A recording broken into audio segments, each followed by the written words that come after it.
Thank you, Emily. What a great way to start the service. Good morning. Welcome to First Unitarian Universalist Church of Lynchburg. We're glad you are here. Whoever you are, whatever your beliefs, whatever your age, and whomever you love, you are welcome here. As we work together for justice, compassion, and peace, we also acknowledge with humility that our buildings sit on land originally part of the Monacan Nation. My name is Kimberly Sinha. Some of you may know me as Mrs. Courtney Sinha. I have a long tradition in this church. I was married in this church, and I'm fully committed to it. If you are with us for the first time, we are glad you chose to be here this morning to participate in the service for this church community we love.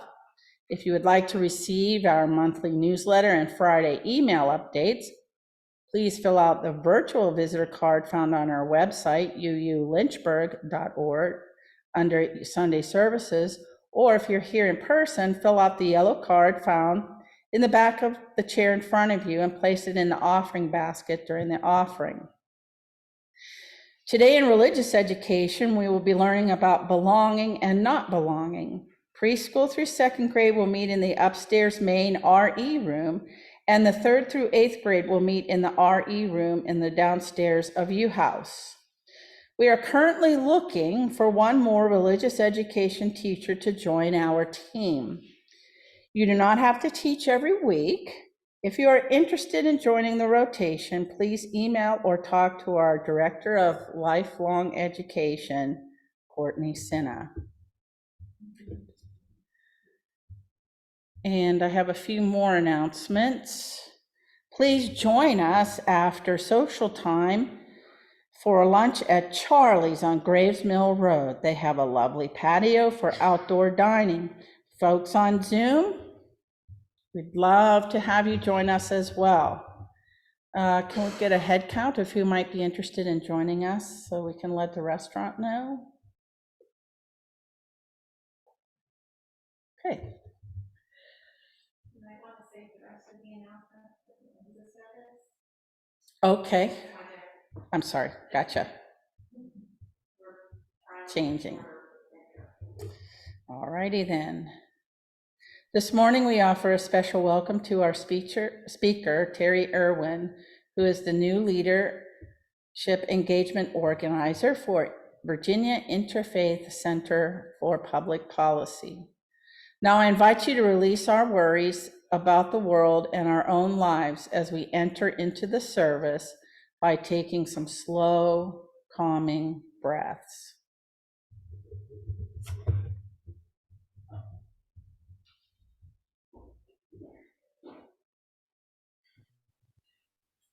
As we enter our time of worship, we light the flame of our chalice, sharing these words. May the light we now kindle inspire us to use our power to heal not to harm, to help not to hinder, to bless not to curse, to serve you, O Spirit of love.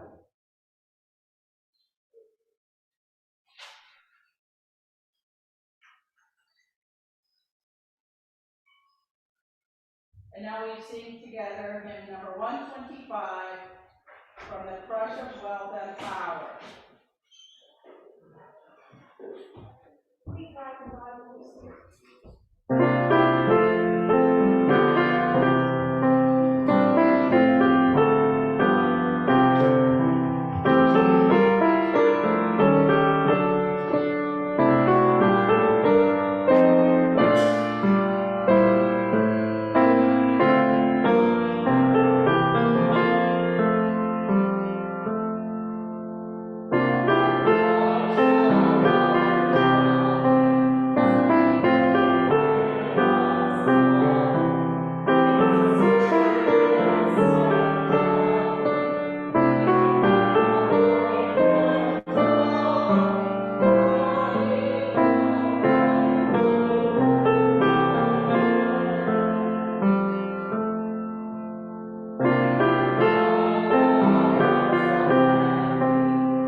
Oh, it's working now.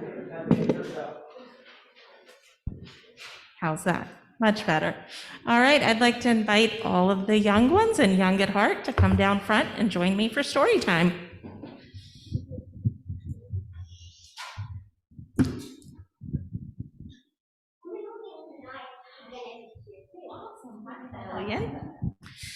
So today we're going to read about Moses and the long road to freedom.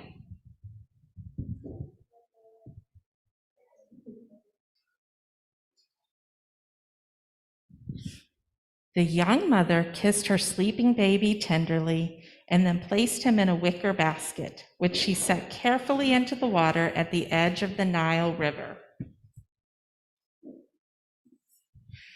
"Farewell, my beautiful son," she whispered. "Now you will be safe." Then she hid and watched as the basket with its precious passenger was carried gently down the stream. Soon, just as she had hoped, it came to rest not far away. It was caught behind some reeds near the riverbank. Now it happened that on that same afternoon, the royal princess, daughter of the Pharaoh, the ruler of ancient Egypt, was about to go swimming in the Nile with some of her friends when she saw a basket floating in the water. "Oh, look," cried the princess. "There's a baby in that basket. It must be the child of one of our Hebrew slaves. But we can't let him drown. I'll take him home and bring him up myself. I'll name him Moses, meaning drawn from the water." "You will need a nurse to care for him," said a little girl who was standing nearby. "I know just the person to help you. Shall I go and get her?" "Yes, please," said the princess. "I will pay her well to nurse this special baby." The clever little girl was, in fact, the baby's older sister, Miriam, and the woman that the princess hired to nurse little Moses was his real mother. Moses quickly became a favorite of the Pharaoh, who treated him like one of his own family. This meant that he received a fine education and was trained to be a leader. But while Moses was treated like an Egyptian prince, he knew that he was really the child of a Hebrew slave. And he also knew that most of the Hebrew people were being forced to work very hard as slaves of the Egyptians. One day, while he was still a young man, Moses got into a fight with one of the Pharaoh's guards. The Pharaoh was displeased. Moses had to flee. He went to the neighboring country where he became a shepherd. He married and raised 2 sons, leading a peaceful and contented life. Back in Egypt, however, his people were still slaves. They longed to be free. One day, Moses was minding his sheep as they grazed on the slopes of Mount Sinai when he saw a bush that seemed to be on fire. The bush was ablaze with light, yet strangely, it was not at all harmed by the flames. As Moses walked toward it, he heard a voice. It was the voice of an angel of God. "Come no closer, Moses. You are standing on holy ground." Then God spoke to Moses. Your people are still suffering in Egypt while you enjoy a pleasant life. You must go back to Egypt and persuade the new Pharaoh to give the Hebrew slaves their freedoms.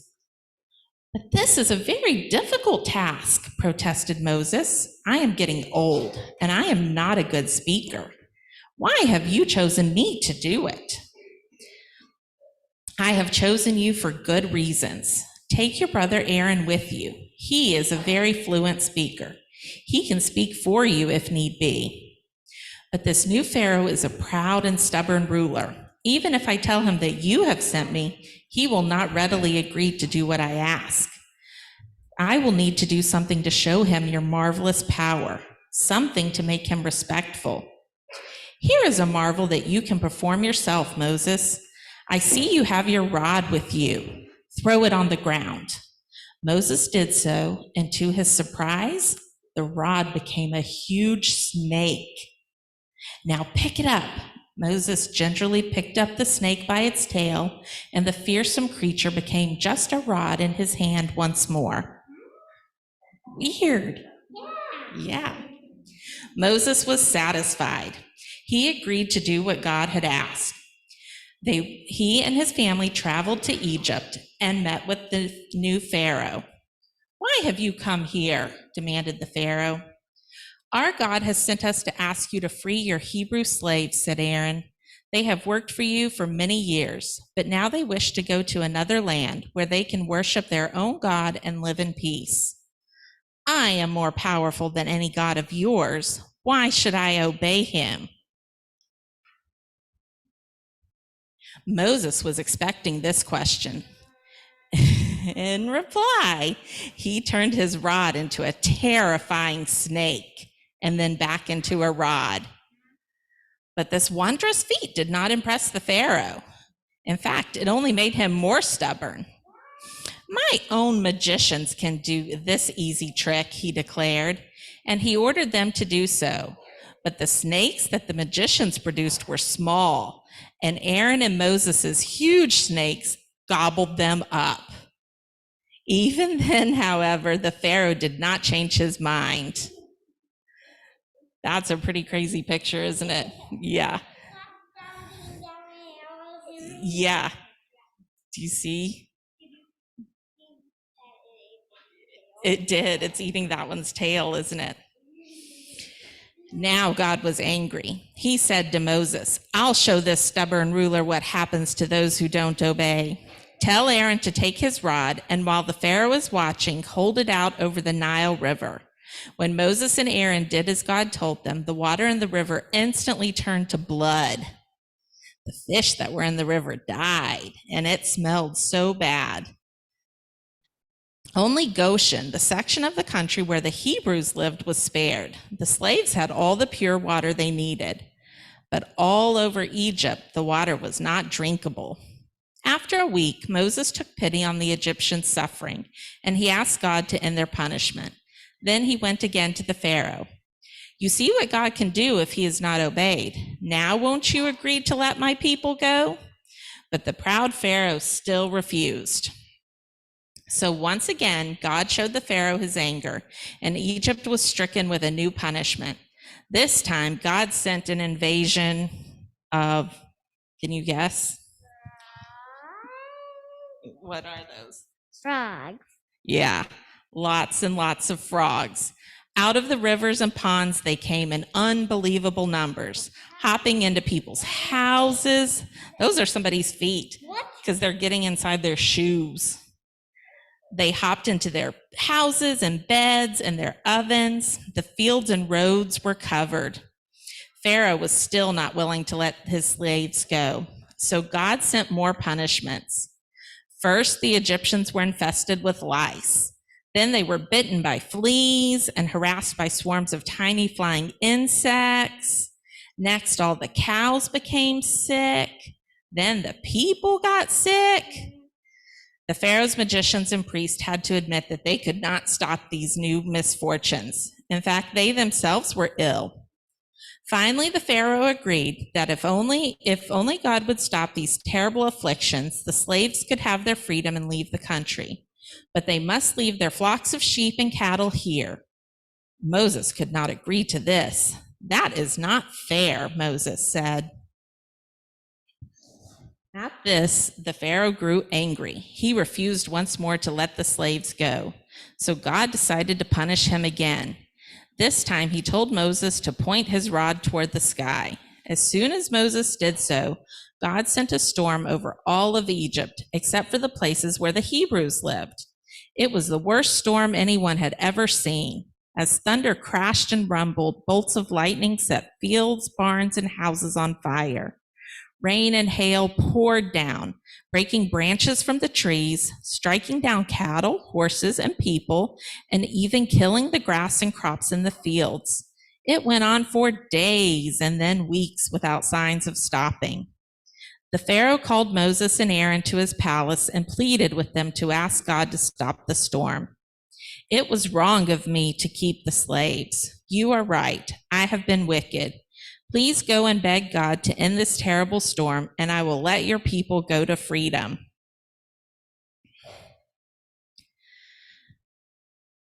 Moses was suspicious, and just as he suspected, as soon as the storm ended, the Pharaoh changed his mind. So God called up a great wind from the east that carried swarms of hungry locusts into the fields to devour what was left of the Egyptians' crops. Never had anyone seen so many locusts. Yeah, they do look pretty mean, don't they? Yeah. Soon there was not a green herb or blade of grass to be found in the fields, not even a single leaf left on any tree. Now the Pharaoh saw that his people were truly in danger of starving. He begged Moses to rid the country of the locust, and in return, he promised, of course, he'd let the Hebrews go. Moses took pity on the Egyptians again and asked God to forgive the Pharaoh. Immediately, God sent a strong west wind that blew all of the locusts away and into the Red Sea. There wasn't a locust left anywhere in Egypt, but as soon as the locusts were gone, the Pharaoh once again regretted his promise and refused to let the slaves go. Then God said to Moses, "Stretch up your hand to the heavens, and I will bring down this earth a darkness so thick it can be felt." So Moses stretched his hand toward the sky, and at once the sun disappeared, and a deep darkness fell over the land and the sea. It was so dark that the Egyptians did not dare to come out of their homes. They could see nothing at all. They tried to light their lamps, but without success. Every fire and flame had gone out, but all the Hebrews still had light in their houses. After 3 days, God ended the darkness. Then the Pharaoh called Moses to his palace and said, "Go and tell the Hebrew workers that soon they will no longer be my slaves, but free men. They can take their entire families. Only their flocks of sheep and their cattle must be left behind."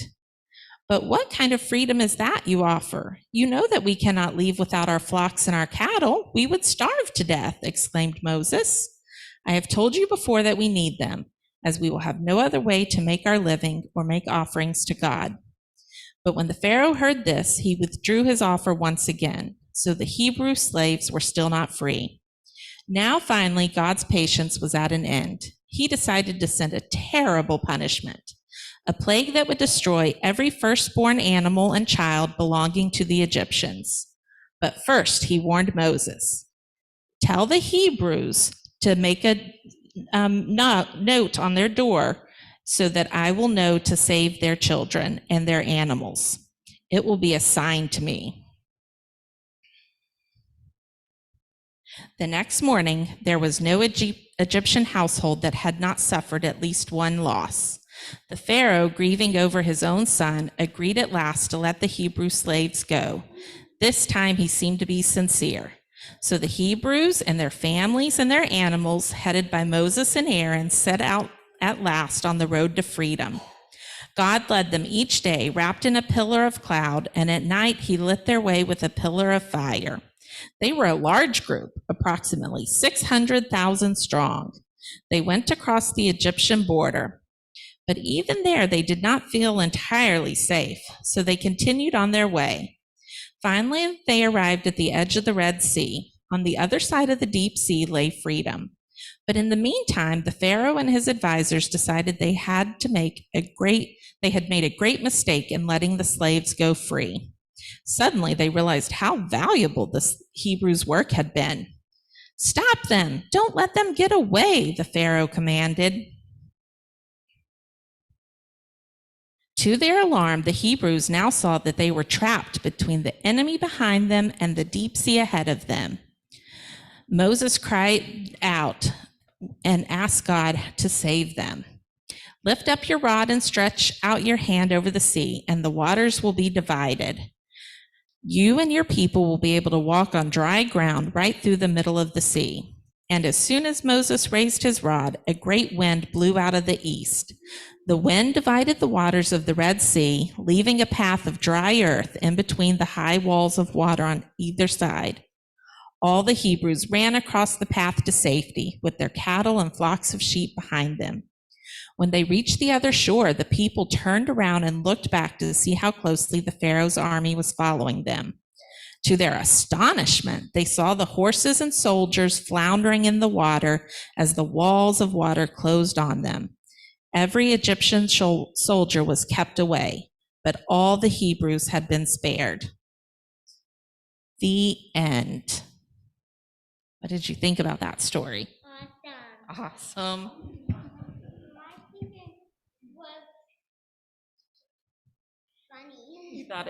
You thought it was funny? A lot of things happened, didn't it? All right. Yes, let's light our chalices. You guys can both help be chalice lighters today, and then I'll carry the big kids' chalice upstairs. Okay?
Microphone isn't on.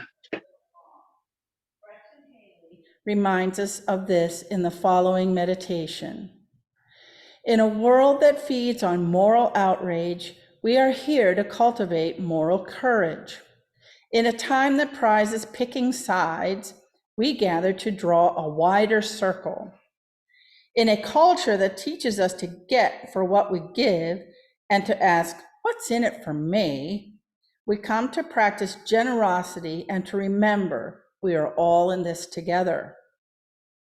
In the midst of life's bitterness, we choose to sing, to give thanks, to laugh together, and to be keepers of beauty, to offer a place of belonging for all who come in gladness and in pain, to resist the push to the next moment and the next, to slow down, to breathe more deeply, to feel a part of something greater for this hour, in this space.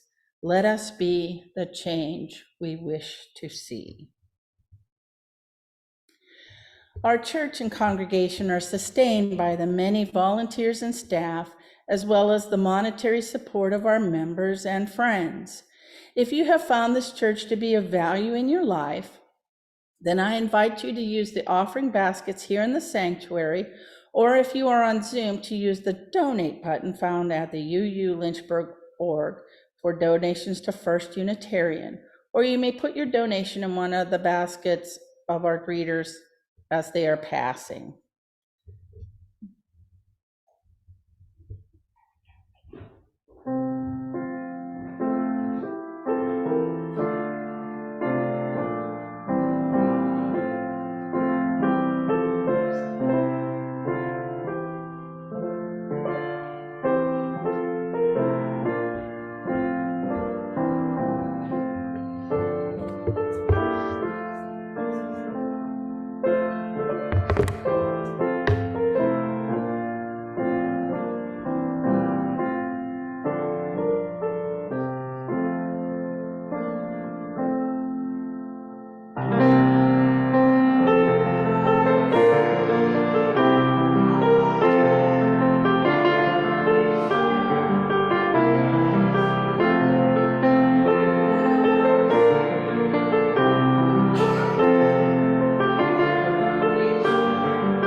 It is the tradition of our community, a concern that has been, not quite yet, David, a concern that has been shared.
We are grateful this morning to have as our speaker Terri Erwin, Leadership Engagement Organizer for the Virginia Interfaith Center for Public Policy.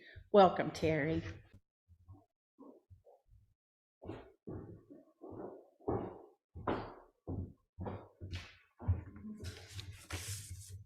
I'm sorry I'm not a little bit taller. So I have to confess that that really grisly story that we heard in the children's session is all my responsibility. Well, not completely originally, but for today it was. Terri asked me very kindly whether there was perhaps a reading that I thought would be appropriate or connected to the presentation that I was going to make. And I said, well, really, you know, that the story of Moses is one I feel like I have some identification with. And there's only one part in the story that is true. And I'll tell you about that in just a minute. But first I want to introduce the organization that I work for. I'm one of the newest staff members. I started on May 1st with the Virginia Interfaith Center for Public Policy. It's a very big, long name. Our acronym is not much better, VICPP. Just rolls right off the tongue. And what the organization is interfaith organization. We're a statewide organization. We're actually the largest and the oldest interfaith advocacy organization in the Commonwealth of Virginia. In fact, Makana was a part of those early stirrings and starting of the organization. So we have fascinating bookends here in the room with us today. And what we do as an organization is we advocate for state policy. So we go to the General Assembly. We always have a slate of issues that we are working on, bills that we are advocating for that come out of the concerns of our membership across the state. We have 11 chapters that are regionally located. We have congregational members that are part of our organization, and we have individual advocates, and then ministerial alliances, which are sometimes affiliates of the organization. So what that means is that when we look at our database of people who are connected, people and organizations that are connected to us, our database has about 20,000 entries. And those are folks who are distributed across the state in all of the legislative districts, which becomes important if you think strategically about when you go to the General Assembly, you can pull advocates from across the state in all of the districts that the legislators are representing. So collectively, and because of that large base of individual supporters, congregational supporters, chapter activists, we really have the capacity to move a legislator. So the story from the children's reading, I look at that as a community organizer, as the story of a negotiation with power, right? If we believe that our faith calls us to speak truth to power, which is one of my favorite phrases, we should all have that t-shirt, speaking truth to power. The reality is that that's a scary prospect. And sometimes the part of the story that I like especially is the part where Moses is called, right, and tasked. From your faith emerges this call to speak truth to power. And Moses says, oh, not me. Like, I'm old. I stumble with my words. I'm not that good at it. You know, our congregation is small. We are out in the, in the country. We're not a big important element. And what does our faith say to us? It says, oh, well, okay. You still have to go, but bring your friends, right? So the Virginia Interfaith Center really sees our task as the assembling of people of faith, all different faith traditions, to go together to appeal on behalf of our state and put before them the demands that we have to liberate people in our state from various kinds of ills. Perhaps that is a healthcare inequity. Perhaps that is poverty. Perhaps that is untenable, undesirable prison conditions. So that's the endeavor that we are a part of. And I will give you just a little bit more precise information about some of the issues in hopes that may you may find something of interest in that. So one of the issues that we work on is racial equity in healthcare. I understand that you've had some presentations to your congregation from a doula, and you may be aware from the popular press that maternal health is a significant issue. So the United States leads maternal mortality. That's not a good thing to lead in among all of the industrialized nations. So like France is here, and we're up here. It's not even a close battle, right? We're way ahead. And then nested in with within that large disparity, the number of deaths among Black mothers is 3 to 4 times that of their white counterparts. So we have a maternal mortality crisis, and then nested within that, a racial disparity crisis. So Virginia Interfaith Center has written a bill. We launched it last legislative session, and we're continuing to advocate for it, that would require all of those who are licensed for medical service in the state of Virginia, whether that's upon your initial licensing or your re-up of your licensing, to take part in 2 hours of implicit bias or unconscious bias education. We hope that we'll get it passed this session. We invite any of you who feel that may be of concern to you personally or to the community in general to participate with us in advocating for that. We also work on issues of criminal justice. The other bill that I feel like is really easy to explain is a bill on solitary confinement. So the state of Virginia will tell you that they do not have solitary confinement. They call it a different name. They call it restorative housing.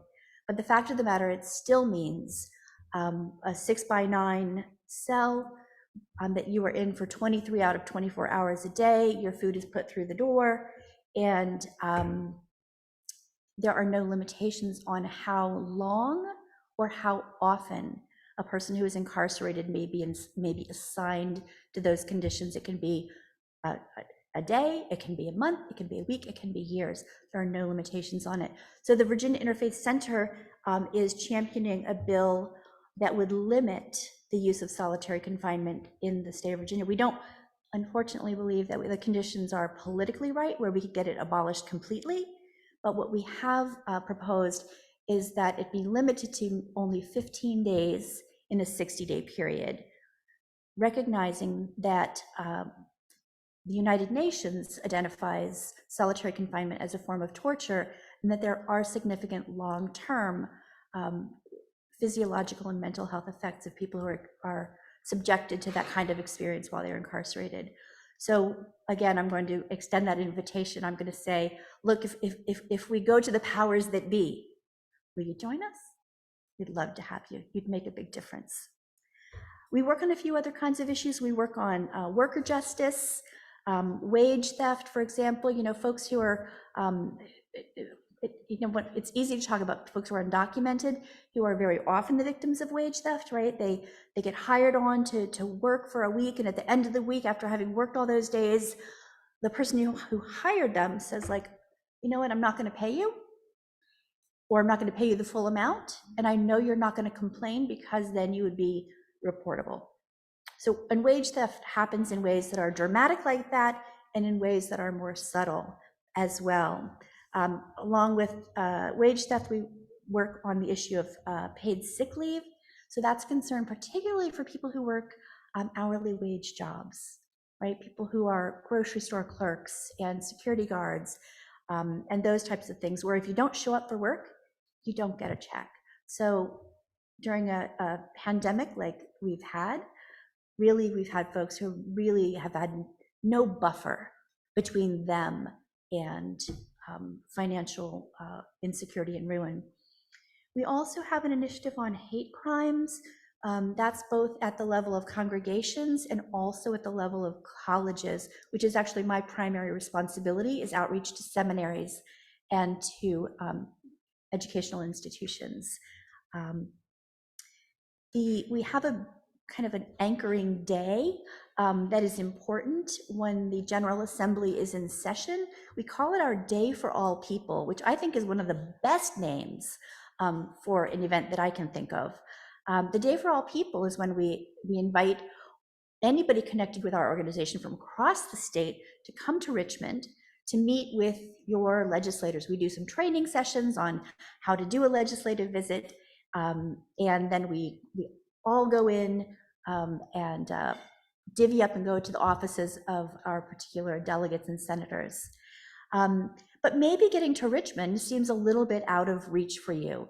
The other thing that we often will do is invite, at key moments in a legislative process, in a negotiation, we'll invite folks from their own home to make phone calls or to make contacts with the people in Richmond, because, and this, someone, when I was talking about it last night, someone said, you should tell them this. Typically, when an issue is being decided by legislators, there's very little public participation, right? There's very little public input. And so it's just decision makers jockeying with each other about how a decision is going to go down. So when an office or 2 or 10 start to get phone calls from constituents, they actually count one phone call as 10 people, because they anticipate that only one person out of a number who actually really care about it and are watching the issue got the courage up to make that phone call. Because unlike in that crazy story, we don't get the I always laugh when I hear about the locusts and all the terrible things that when the negotiation is going poorly and all these crazy things start to happen, I'm like, well, in all my years of community organizing, I've never gotten the locusts. I've always had to call in, more Methodists, more Muslim folks, more Jews, more UUs. Really, those are the people who show up and help to move the decision maker's mind. So that's a little bit about what we do and how we do it. And I really want to extend an invitation. I want to put the welcome mat out. This is not a hard sell. This is really an invitation for your congregation to join us in the work that we do. You're located in a part of this state that makes your witness very valuable. And it doesn't require bajillions of members. So a smaller congregation is actually able to have a very significant impact when they're partnered up with others who are activated across the state. So if you felt some call to weigh in on these issues, we surely would love to have you with us and would welcome you. Thank you.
And now comes time to extinguish our chalice flame. And we say these words together. We extinguish this flame, but not the light of truth, the warmth of community, or the fire of commitment. These we carry in our hearts until we are together again. Blessed is the path on which you travel. Blessed is the body which carries you upon it. Blessed is your heart that has heard the call. Blessed is your mind that discerns the way. Blessed is the gift that you will receive by going. Truly blessed is the gift that you will become on this journey. May you go forth in peace.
was exceptional.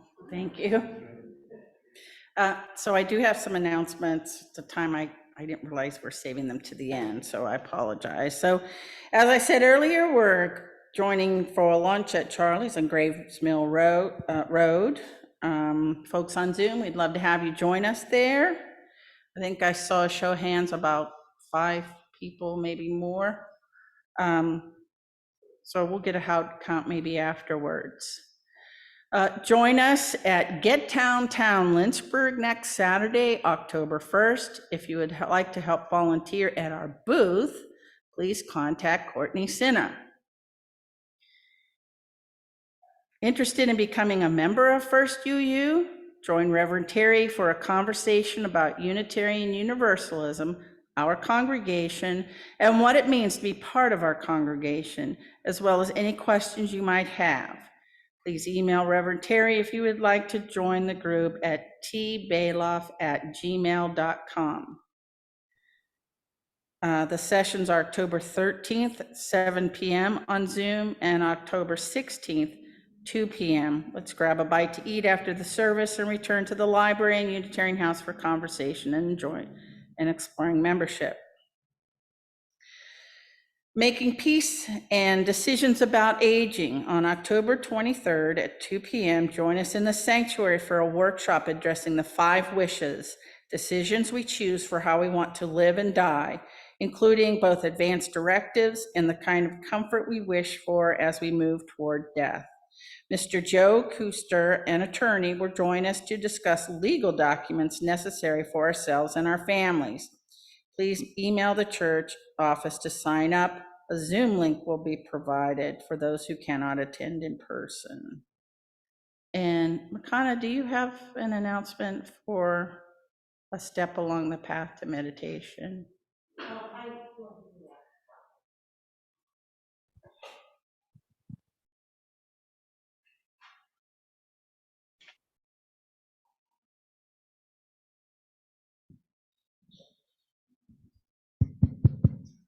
So each week you will see in the Friday e-blast, Terri asked me to share some questions related to the month's theme. So you'll find them just as a way of thinking and reflecting on them. And sort of related to the advanced planning session, on the 30th of October, about a month from now, Dr. Heidi Bowden and I will be at the discussion group talking about dementia.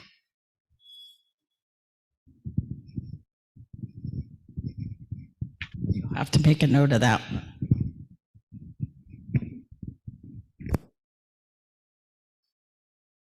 All right, that concludes our service for this morning. Thank you. Oh, one more thing. Sorry.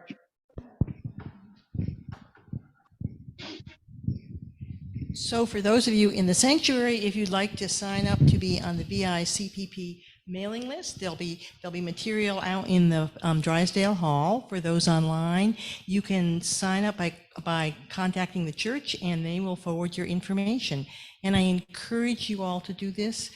Unitarian Universalists in Richmond did help found the Virginia Interfaith Center. It's a wonderful group. They offer ideas for your telephone calls, so your telephone calls are easy to do and they count 10 times over. So I encourage you, you get weekly updates, and it's a very good organization. Thank you. One more. More question for Terri. This bill that's working through the legislature now is out for public comment on sexual identity, transgender rights, and so on. What is your organization doing on that, and what should we do to help?